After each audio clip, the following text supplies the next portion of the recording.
Gen Z ini, generasi Z ini tidak memiliki komitmen yang kuat untuk atau dalam beragama. Bisa menjelaskan sedikit mengenai penelitian ini dulu. Siapa sih yang melakukan penelitian ini? Karena dalam dunia medsos banyak sekali pesan-pesan yang bisa diyakini juga berseliweran. Nah, ini membuat kesulitan gereja untuk meyakinkan Gen Z-nya untuk membangun komitmen.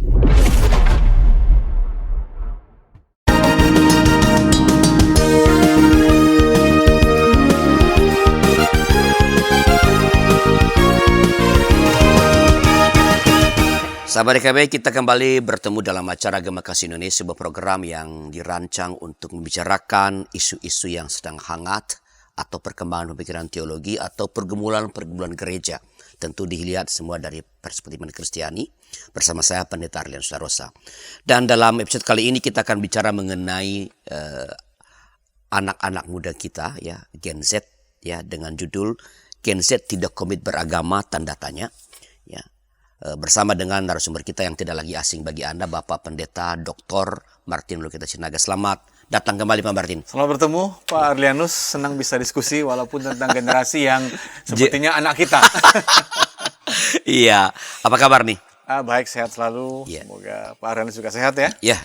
Ya, Pak Martin, Anda sudah tahu bahwa beliau adalah pendeta GKPS, Gereja Kristen Protestan Simalungun. Simalungun, ya, bisa berbahasa Simalungun ya. Oh tentu, bisa berkhotbah. Bisa berkhotbah. Oh, serius? Bahkan katanya seseorang itu dianggap bisa berbahasa daerah kalau mimpinya pun pakai bahasa daerah. Dan sudah mimpi bahasa daerah belum? Sudah bisa mimpi bahasa daerah. Karena mimpimu bahasa Inggris. Oh. Oke, beliau adalah pengajar, dia mengajar di STFT Jakarta di Dirgantara juga mengajar. Dan beliau adalah menjadi instruktur nasional moderasi beragama yang kemana-mana untuk mendorong gagasan ini menjadi gerakan dari semua agama-agama. Pak Martin, kita bicara mengenai generasi Z. Ya. Konon katanya ada penelitian atau ada lembaga peneliti yang menemukan bahwa Gen Z ini, generasi Z ini tidak memiliki komitmen yang kuat untuk atau dalam beragama. Bisa menjelaskan sedikit mengenai penelitian ini dulu. Siapa sih yang melakukan penelitian ini? Ya, tentu yang terkenal di Amerika ya, Barna Institute. Okay. Ya, penelitian yang khusus meneliti aspek-aspek beragama, terutama aspek-aspek gerejawi, sikap, pilihan, keberagamaan. Dan barusan ya mereka mengeluarkan data bahwa 37%. 37%, oke. Ya, kelompok dari Gen Z ini yang mungkin usianya antara 17 sampai 24 ya. Mereka ini kan yang siap bekerja. Mereka ini kalau disebut sebagai generasi yang cukup besar di gereja juga. Yeah. Mereka itu 37% bahkan agnostik disebut. Agnostik. Ya, apa sih itu agnostik, Pak? Agnostik itu antara percaya, berkomitmen pada Tuhan gitu ya, dan ateis. Jadi mereka tidak sampai menjadi ateis, tapi juga belum tiba pada semacam komitmen untuk CD, untuk melayani gereja apalagi begitu ya, sehingga mereka berada pada posisi agnostik.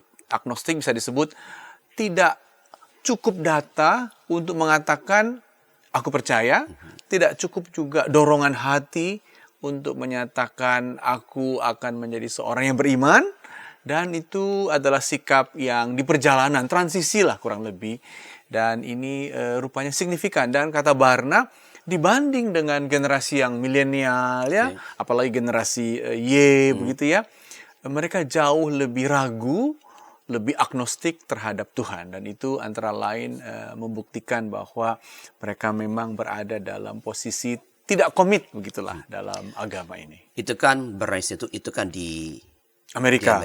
Bagaimana dengan di Indonesia sendiri? Apakah samakah posisinya? Nah, di Indonesia kebetulan PGI ya bekerja sama dengan ICRS Jogja ya. Dan salah satu penelitinya adalah orang GKI,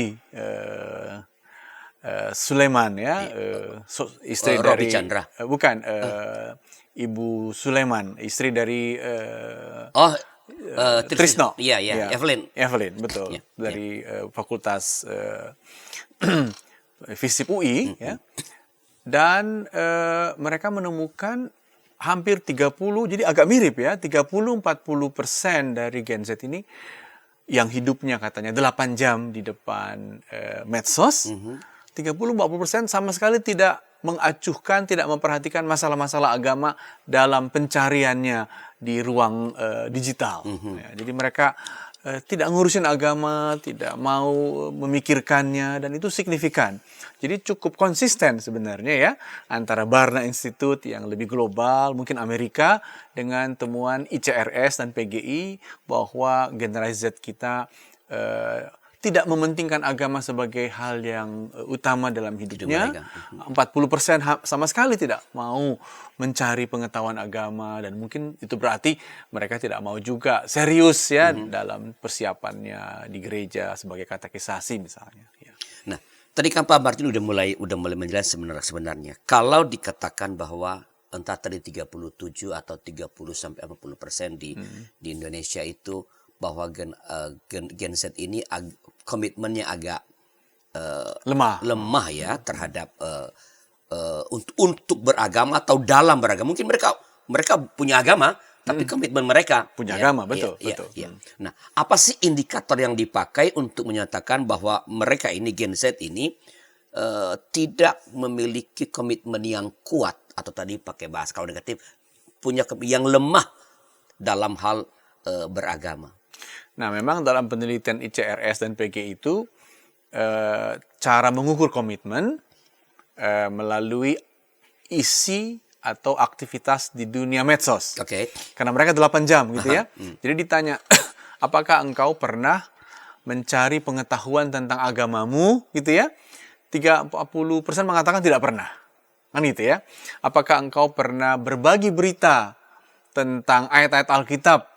40% mengatakan tidak pernah, gitu ya. Apakah engkau tahu bahwa ada masalah misalnya intoleransi terhadap agama tertentu, pelarangan ibadah, bahkan mungkin upaya untuk melakukan penjelekan atau penodaan, tidak tahu. Nah, apakah engkau akan mau mendalami agama? Belum tahu gitu.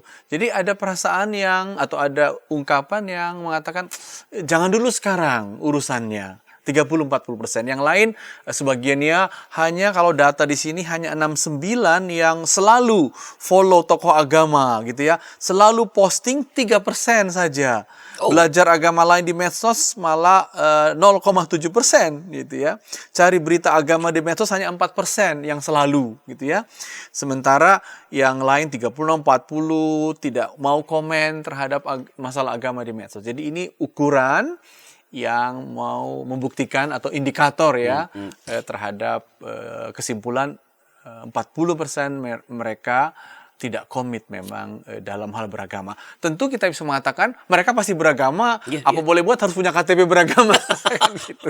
Di Indonesia wajib hukumnya. Nah, ini wajib hukumnya dan harus ikut pelajaran agama, kan gitu ya. Tapi ketika didalami, ya begini hasilnya. Gitu kira-kira. Tadi kalau dari data itu sekilas tadi Pak Martin menjelaskannya, ini agak ada yang menarik Pak Martin, bahwa yang follow tokoh agama itu lumayan tinggi loh. 69 apa tuh yang follow? 36,4 yang tidak pernah, yang jarang 35%. Yang follow akunnya tokoh agama. Iya, 21%. Oh, yang sedikit yang follow juga. Hanya 21%. Kirain tadi ada 69. Apa yang 69 tadi apa ya? Enggak ada 69. Oke. Enggak ada. Oh, jadi memang kecil. Jadi yang follow tokoh agama cuma 21%, dan yang dari 27 itu pun kalau lihat tadi yang mencari info itu cuma berapa tadi? 4% kah? Iya, sedikit sekali. Cari berita agama di medsos yang jarang 48% jarang. Yang tidak pernah 25%. Yang sering 22%. Sama 22% follow, cari berita, mau posting ya kira-kira hanya 22%. Yang lain jarang, yang tidak pernah 30-40%. Kalau ini apakah minta Pak Martin menganalisis, apakah kalau dikatakan tadi kan asumsinya bahwa Gen Z ini 8 jam di Medsos. Di medsos, oke ya. Berarti hidup mereka apa yang penting bagi mereka memang tercermin dari apa yang Aktivitas. begitu ya. Betul, hampir bisa dipastikan. Karena mereka sering disebut sebagai apa? Phone based childhood. Ya. Masa-masa muda, remaja dengan basisnya handphone. Begitu Maksudnya, lahir sudah ada akun Instagram mereka loh. Sudah ada. Orang tuanya yang bikin. Iya. Malah ketika di kandungan juga pakai HP orang tuanya memutarkan lagu atau membacakan ayat-ayat suci di perut dengan HP barangkali. Jadi dapat dipastikan bahwa aktivitas mereka di dunia maya itu mencerminkan apa yang penting bagi mereka. Pasti. Sehingga kita bisa mengatakan bahwa penelitian ini memang sangat representatif untuk mengatakan bahwa komitmen mereka itu memang lemah Ya, dalam dalam hidup hal beragama. Ya, bukan untuk kalian dalam karena semua beragama kan. Semua Karena harus nggak ada beragama. pilihan. Nggak ada pilihan. Kalau di nggak ada pilihan untuk menjadi tidak beragama. Betul. Ya, pilihan cuma satu, beragama. Lalu kita harus memetakan kualitas beragamanya seperti apa. Tampaknya komitmennya lemah dalam hal keberagaman. Tadi terbukti dari data-data ketika mereka memakai dunia sosial itu, medsos itu. Nah, saya nggak tahu apakah ini ada dalam penelitian, tapi kalau tidak pun, kalau Pak Mari sebagai seorang pengamat, seorang pendeta jemaat juga, sebagai seorang teolog, kira-kira apa yang menyebabkan komitmen Gen Z ini dalam beragama ini? Itu memang pertanyaan yang nggak mudah ya, Pak Arlianus. Mungkin jawabannya bisa agak struktural, ini agak sedikit abstrak, yaitu ketika mereka masuk ke dunia sekolah dengan medsos dan dengan HP di tangannya, ternyata secara struktural mereka harus menanggapi banyak sekali hilir mudik informasi. Yang pertama, informasi tentu mengenai dirinya gitu ya. Sehingga katanya bisa dibedakan, informasi tentang anak remaja perempuan lebih berat sekarang karena mereka lebih fokus kepada Instagram. Dan itu mereka habis-habisan memantas-mantaskan diri. Oke. Agar foto mereka, agar event-event hidup mereka itu Instagramable gitu ya. Dan mereka kan kita lihat di banyak lokasi-lokasi Selalu ada. ini layak untuk menjadi Ya, tempat. itu salah satu daya tarik untuk orang mau datang ke sana. Betul. Ya, katakan bukan hanya Gen Z sih Pak Marin. Orang Indonesia itu katanya kalau pergi berlibur, menguji banyak tempat bukan untuk menikmati tempatnya, tapi untuk berfoto. Iya. Kalau orang Eropa sana ke Indonesia, mereka menikmati, misalnya duduk di pantai seharian. Kalau orang Indo enggak, duduk di pantai, datang 5 menit, foto ke lokasi lain. ya. Oke, silakan lanjutkan. Jadi itu mempengaruhi mereka. Ya, jadi akhirnya juga sibuk dengan kosmetik untuk memastikan wajahnya itu ketika muncul di Instagram cocok. Jadi banyak sekali waktu. Laki-laki katanya masa remaja pemudanya setengah mati ikut dalam gym ya. Dan itu membuat mereka bahkan bertanding dengan teman-temannya untuk game-game itu. Jadi ini menyita waktu, kan itu ya. Yang kedua tentu saja banyak sekali sekarang pelajaran, apalagi di masa COVID yang lalu, selalu dituntaskan lewat HP. Dan itu mengambil waktu. Nah, aspek struktural lain lagi, Pak Arlianus, yang juga penting adalah ternyata mereka itu punya pressure karena menghadapi masa depan bagaimana. Katanya begini, orang itu menampilkan dirinya di medsos biasanya melebih-lebihkan bahwa dia bisa makan di sini, dia naik mobil ini, kan gitu ya. Dan rupanya ini berbiaya, sehingga itu menciptakan rasa cemas bagi banyak remaja Gen Z. Apakah dia bisa nanti sedemikianlah nanti muncul hidupnya, dan itu membuat mereka setengah mati membayangkan bagaimana nanti mereka akan membiayai hidupnya untuk pekerjaan. Apalagi, di sini lagi faktor lain, tekanannya adalah realitasnya menurut BPS, Badan Pusat Statistik Indonesia, hampir 10 juta kira-kira ya Gen Z kita menganggur.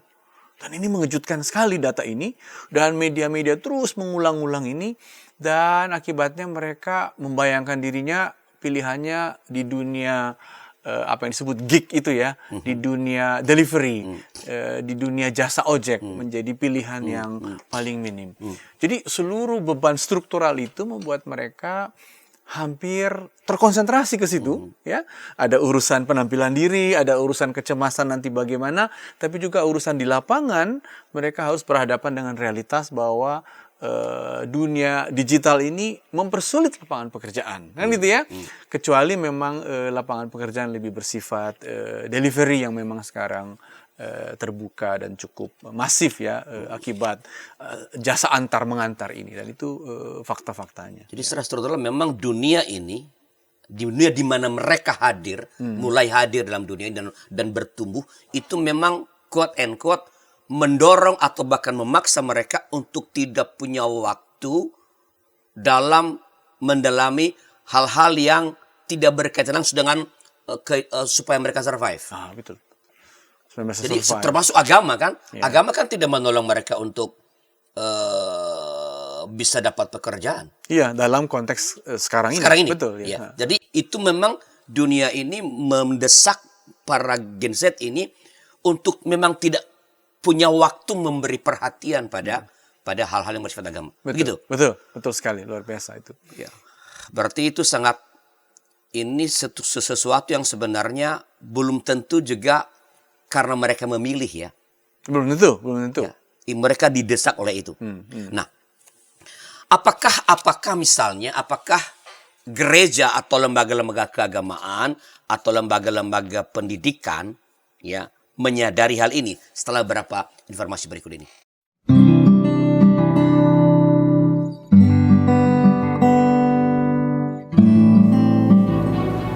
Hi folks, this is Daily Spirit for Youth, a daily devotional that helps you grow closer to God and apply His Word to your life.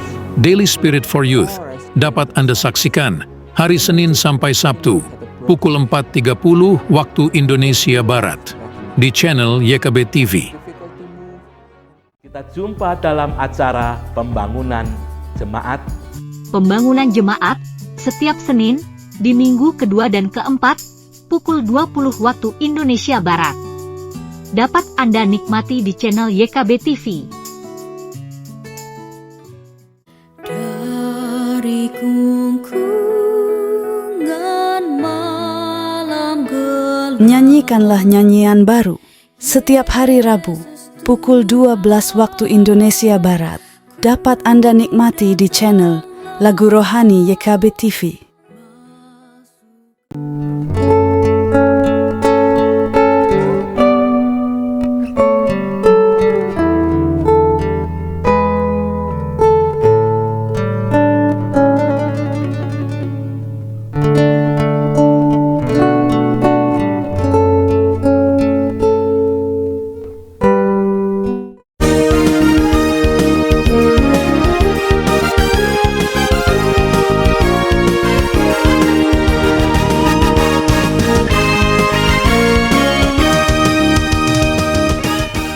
Sahabat YKB masih dalam acara Gema Kasih Indonesia, dan terima kasih bersama dengan kami, dengan saya Pendeta Arlius Larosa, pemandu percakapan kita, dan narasumber kita Bapak Pendeta Dr. Martin Lukita Sinaga.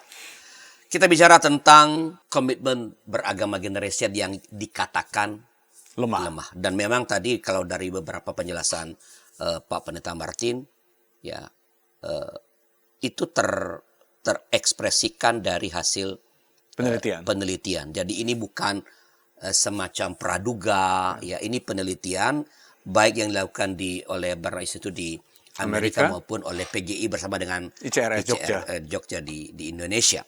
Nah, Pak Martin, ini kan sesuatu yang menggelisahkan ya. Apakah gereja-gereja kita atau sebuah lembaga-lembaga keagamaan, dan keboleh lebih jauh lembaga-lembaga pendidikan kita yang juga punya tanggung jawab kan, 3 pilar itu kan, keluarga, nanti kita bicara mengenai keluarga, nanti gereja dulu. Apakah gereja-gereja atau lembaga agama menyadari bahwa komitmen beragama generasi Z itu yang sangat banyak di gereja itu terhadap agama melemah? Ada tantangan, yaitu komitmen beragama selama ini dibayangkan gereja terlalu formal. Satu ya. Oke. Nanti kalau kau sekolah minggu, lalu kamu katekisasi, maka kamu akan dianggap bisa menjadi warga yang cukup berkomitmen dan bahkan mau melayani jadi guru sekolah minggu dan lain-lain. Nah, formalitas itu sekarang dipertanyakan bahkan dari dalam, dari kontennya, Pak Arlianus. Jadi, yang membuat orang komitmen beragama apa? Yang membuat orang komitmen beragama tentu ada pesan dari agama itu yang memenuhi pencarian religiusitas, kan gitu ya. Pencarian tentang katakanlah kehidupan sesudah mati, kan gitu ya. Pertanyaan-pertanyaan remaja kan itu juga ya. Pencarian tentang bagaimana saya harus membangun diri saya, bagaimana saya harus mengambil sikap etis, apa yang baik, apa yang tidak baik, kan begitu. Betul. Nah, ketika secara formal saja diajarkan, gereja kadang-kadang tidak sadar bahwa konten hidup yang dijalani Gen Z ini sudah berbeda. Katakanlah Gen Z banyak sekali kemasukan data-data tentang bagaimana manusia itu ada. Nah, barusan misalnya luar biasa bahwa ternyata ditemukan ada 6 jenis manusia atau 6 jenis hominid, calon manusia yang membuat kita harus berkesimpulan tidak satu Adam ternyata. Karena ada Neanderthal, ada Homo sapiens, ada di Rusia, ada juga bahkan jenis manusia lain. Dan mereka katanya ada yang punah karena nggak kuat bertahan, tapi juga ada yang saling kawin-mawin sehingga muncullah satu Homo sapiens, misalnya begini. Nah, mereka kan dipenuhi dan mendapat data-data baru tentang sains, ya. Belum lagi data-data tentang kemajemukan pikiran-pikiran, kemajemukan agama, data-data tentang berbagai hal, dan itu membuat mereka harus mendalami mana ini yang sesuai dengan diriku, yang aku bisa yakini, kan gitu. Karena dalam dunia medsos banyak sekali pesan-pesan yang bisa diyakini juga berseliweran. Nah, ini membuat kesulitan gereja untuk meyakinkan Gen Z-nya untuk membangun komitmen. Karena kontennya sudah berbeda atau kontennya sudah mendapat tantangan baru akibat sains, akibat temuan-temuan pengetahuan. Jadi itu yang membuat gereja seperti agak sedikit kurang cukup meyakinkan bagi Gen Z kita. Apakah itu mau mengatakan bahwa sebenarnya bahwa gereja-gereja itu entah tidak sadar terhadap situasi yang dialami oleh Gen Z dengan banjir informasi yang luar biasa. Banjir informasi, betul. Ya. Sehingga karena mereka tidak sadar itu, mereka konten sebutlah pengajaran-pengajaran keagamaan itu di gereja itu tidak mengalami perubahan, ya, sehingga itu tidak match dengan, bahkan sebenarnya sangat diragukan oleh Gen Z yang punya banjir informasi tadi. Ini apakah atau gereja sadar tapi dia tidak melakukan apa-apa, dia bisnis, pokoknya gua begini. Itu dia, misalnya mungkin Pak Arlianus tahu, tiba-tiba sekarang orang ingin mengembalikan buku katekisasi Heidelberg. Oh, really? Iya, kita harus kembali kepada Heidelberg, buku katekisasi. Padahal itu 500 tahun yang lalu. Lalu kita periksa lah buku-buku katekisasi kita. Mungkin GKI beruntung ya, karena punya bina warga ataupun punya mekanisme untuk membaharui konten-konten katekisasinya. Sehingga ada proses berpikir yang baru. Tapi kebanyakan gereja-gereja kan buku katekisasinya itu lagi. Dan pengajarnya juga kurang didekati, itu kurang mendekatkan diri dengan perkembangan sains dan agama, hubungan iman dan agama sekarang, iman dan sains sekarang yang menjadi tantangan terbesar dari sudut konten. Ya. Jadi menurut saya tantangannya cukup besar, apalagi yang bekerja di katekisasi kadang-kadang kurang dipersiapkan, dikembang kompeten lah. Ya, itu pakai bahasa ya. Itu bahasa pimpinan gereja begitu. Ya, dan kompetensi itu harus terus dikuatkan di level ini. Jadi ada masalah konten, betul. Karena banjir informasi mereka cenderung saintifik. Dan minat-minat generasi ini kepada sains meningkat luar biasa. Itu yang saya juga nggak tahu mengapa ya. Apa karena memang peralatan mereka itu adalah peralatan saintifik gitu ya. Dan banyak hal yang semakin membuat mereka lebih mempercayai sains akhir-akhir ini. Nah, saya jadi teringat nih Pak Martin, salah seorang dari mereka ini Gen Z ini yang memutuskan untuk menunda tadi CD. Oke. Dia udah ikut di pelajaran CD, lalu dia menunda untuk mengaku percaya karena dia bilang apa? Saya tidak sependapat dengan Betul. apa yang diajarkan oleh gereja di ruang katekisasi. Ya, dia akhirnya memang akhirnya dia CD karena dia dibuat mengerti bahwa bagian ini kamu boleh punya pendapat yang berbeda, tapi inilah yang gereja pegang. Jadi dan sebagai umat kamu boleh punya apa. Sejauh kamu tidak mengajarkan di gereja, kamu boleh punya keyakinan tertentu. Ini apakah ini salah satu sebutlah contoh bahwa apa yang gereja lakukan tadi konten itu tidak menjawab sebuah pergumulan atau kegelisahan ini Gen Z ini, Pak Martin. Ya, dan selain itu Pak Arlianus, ada kultur CD yang lama yang masih dipertahankan. Misalnya di Sumatera Utara lah ini ya. Kultur CD-nya adalah supaya kau bisa kawin kau harus CD. Jadi surat izin menikah, SIM, yaitu CD. Iya. Di Indonesia bagian timur saya dengar dari teman-teman di Maluku, supaya bisa keluar dari Ambon harus CD. Oh gitu? Jadi itu semacam identitas dia sungguh-sungguh Kristiani. Padahal anak-anak itu tidak terlalu memikirkan. Kan kita tak dengar ya Pak Arlianus, penundaan menikah juga tinggi Sangat sekali. tinggi. Ya. Jadi memang urusan surat izin menikah nggak masuk akal lagi bagi mereka. Yang muncul ternyata mereka ingin tahu sesuatu yang bermakna bagi dirinya, kan gitu ya, yaitu konten, dan konten itu ternyata diperhadapkan dengan model CD yang terlalu kultural. Apalagi orang Batak kan kalau CD anaknya itu dipestakan, ya seolah-olah udah dewasa. Tapi anak itu bertanya, bukti aku dewasa bukan CD. Tapi aku harus menempuh, harus lebih mengerti, harus lebih ini kan gitu ya. Nah di situ memang ada tantangan yang serius dalam kita mengembangkan proses katekisasi, konten CD kita. Betul Pak Arlianus. Berarti sebenarnya dalam pengamatan Pak Martin, walaupun kita belum begini penelitian, bahwa sebenarnya gereja kita ini belum siap nih merespons kegelisahan Gen Z, dan sebenarnya belum melakukan sesuatu yang signifikan merespons sebutlah hasil kenyataan bahwa komitmen beragama generasi Z ini berkurang. Betul. Tidak siap dan masih melanjutkan satu paket lama dari pembinaan imannya. Paketnya kultural sekali ya, dan kontennya pun adalah konten tradisi-tradisi beragama yang klasik. Pemikiran-pemikiran yang mungkin yang apa itu iman Kristen, apa itu dogma begitu ya, sehingga memang tidak meyakinkan atau lambat sekali meyakinkan Gen Z kita untuk mengatakan ya aku percaya dan aku mau menghidupi kepercayaanku, bahkan aku mau istilahnya membayar imanku ya costly gitu ya, melakukan pelayanan, memberi waktu untuk Tuhan atau untuk gereja, kira-kira begitu tantangannya. Nah kalau begitu Pak Martin, apa yang semestinya gereja lakukan melihat kecenderungan Gen Z ini? Bukan karena ini kan saya kembali ke tadi di awal, ini kan bukan sesuatu pemberontakan, bukan, tetapi dunia ini banjirnya informasi menyebabkan mereka ya bergeser ya cara penghayatan keagamaannya barangkali ya. Saya nggak tahu, kita belum bicara mengenai sebenarnya apakah menurutnya komitmen ini juga disertai dengan menurutnya religiusitas mereka?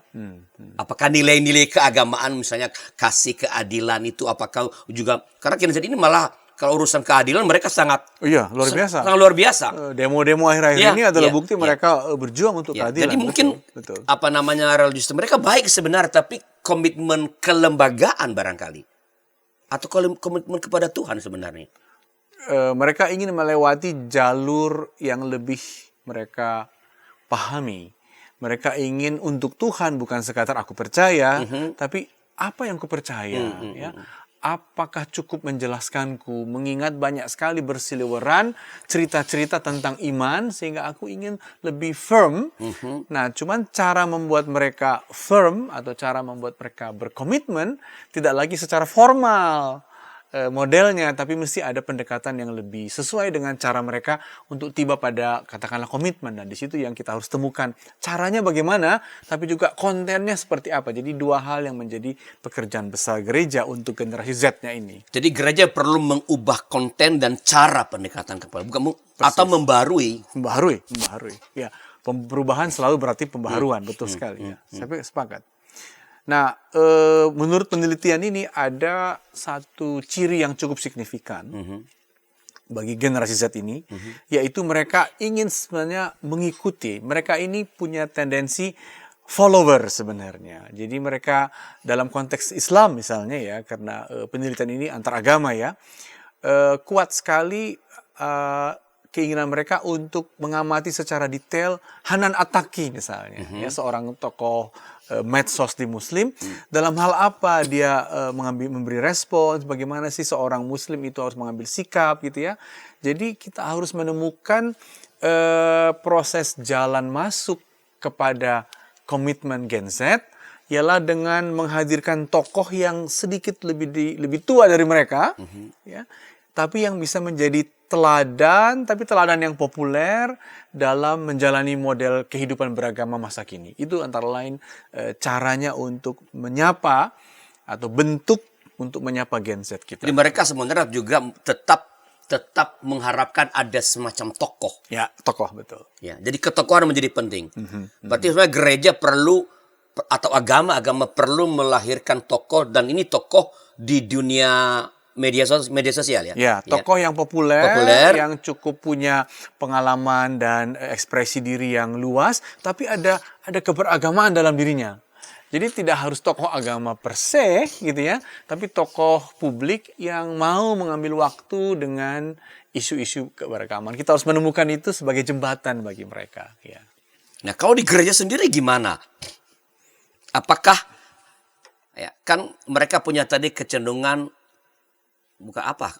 jadi followers. Jadi followers. Oke. Ya, ya. Apakah di gereja bagaimana mencipta itu di gereja bahwa supaya mereka follow loh. Follow artinya kalau di medsos kan mereka buka. Mereka follow mau datang ke gereja. Apa yang perlu gereja ciptakan? Ya memang problem kita ini tokoh-tokoh agama kita banyak yang tua-tua ya. Susah mengikutinya. Lagi ngomongin diri sendiri ya? Iya. Jadi malah kita mengatakan, oh, don't follow me, kan gitu ya.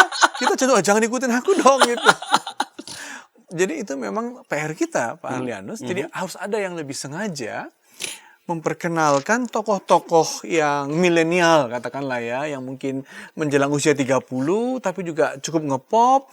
Makanya saya kaget ketika ada seorang tokoh muda Kristen mengatakan, Kristen progresif. Oh, banyak sekali yang mengikutinya. Tapi tokoh-tokoh tua memaki-maki.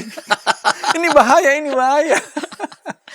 Kalau di sini kita bilang, Kristen itu harus progresif. Ah, betul. Kalau enggak, bukan Kristen namanya. Jadi regresif ya, Iya. jadi mundur. Jadi memang kita bisa mengambil kesimpulan, kita mencari satu jembatan yang kita sebut tokoh muda Kristiani yang ngepop, katakanlah artis Kristen, kita dekati agar dia juga punya feeding agama yang cukup terbuka, yang leluasa, yang mendalam, agar dia mau menghadirkan model Kristen Gen Z hari-hari ini.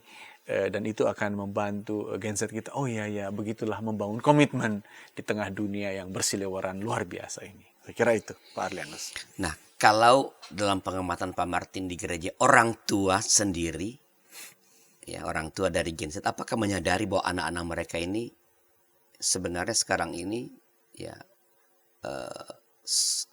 tidak terlalu kuat komitmen beragamanya? Saya kira orang tua menyadari kesulitan membangunkan pagi untuk ke gereja. Kesulitan, dan lihatlah kita hampir banyak sekali pendeta yang saya temui mengatakan, aduh susah sekali meyakinkan kaum remaja, pemuda ini gitu ya, untuk membangun persekutuannya. Nah, syukurnya ada beberapa gereja yang kreatif dan ini saya kira kreatif sekali, dengan membuat festival musik gitu ya, karena anak muda sekarang suka sekali musik ya. Ada keponakan saya khusus menabung untuk bisa terbang ke Singapura menonton Swift ya, Taylor Swift misalnya. Atau ada festival basket. Nah, luar biasa sekali olahraga. Nah, kalau itu dibuat dan melahirkan tokoh-tokoh olahragawan Kristiani gitu ya. Nah, itu akan menjadi kesempatan. Oh iya, rupanya kita bisa sehat. Gym-gym kan dipenuhi oleh remaja pemuda kita sekarang karena mereka ingin menghayati kesehatan dirinya, dan itulah jalannya menurut saya Pak Arlianus agar kita bisa membangunkan anak-anak, tapi dengan cara dengan jembatan-jembatan yang semakin kreatif. Dan apa boleh buat ini berbiaya ini. Ya, baik Bang Martin, ini udah cukup panjang di percakapan kita ini. Jadi gereja perlu mengubah konten, cara pendekatan pada remaja, ya, perlu menciptakan tokoh, Betul sekali. ya, sehingga karena kita tahu Gen Z ini punya kecenderungan untuk follow orang-orang yang cocok dengan jiwa mereka. Betul Nah, kita sekali. cari yang cocok dengan jiwa mereka, tapi yang juga pemahaman keagamaannya memadai, Itu tidak dia. tertutup, Itu itu dia. terbuka. Ya. Baik, Pak Martin, terima kasih. Sebelum kita menutup acara ini, apakah masih ada yang mau disampaikan? Sebuah semacam pesan pastoral kepada para sahabat YKB. Ya, saudara-saudara, kita berhadapan dengan Gen Z yang secara global 2 miliar jumlahnya dari 7 miliar penduduk dunia. Dan kita juga menghadapi ledakan penduduk muda kita yang bukan hanya perlu mencari pekerjaannya, tapi juga sebenarnya rindu agar menemukan pesan agama yang bisa menjawab tantangan banyak sekali berita-berita agama yang berseliweran di media, tapi juga mereka semakin lama semakin scientific berpikir, sehingga cara beragama juga kiranya lebih bisa berdialog dengan penemuan-penemuan sains, juga dengan model-model beragama yang lebih leluasa, yang lebih rileks. Dan dengan demikian kita berharap komitmen beragama Gen Z kita akan semakin tumbuh dan semakin dewasa dan bisa bahkan menjaga pelayanan gereja.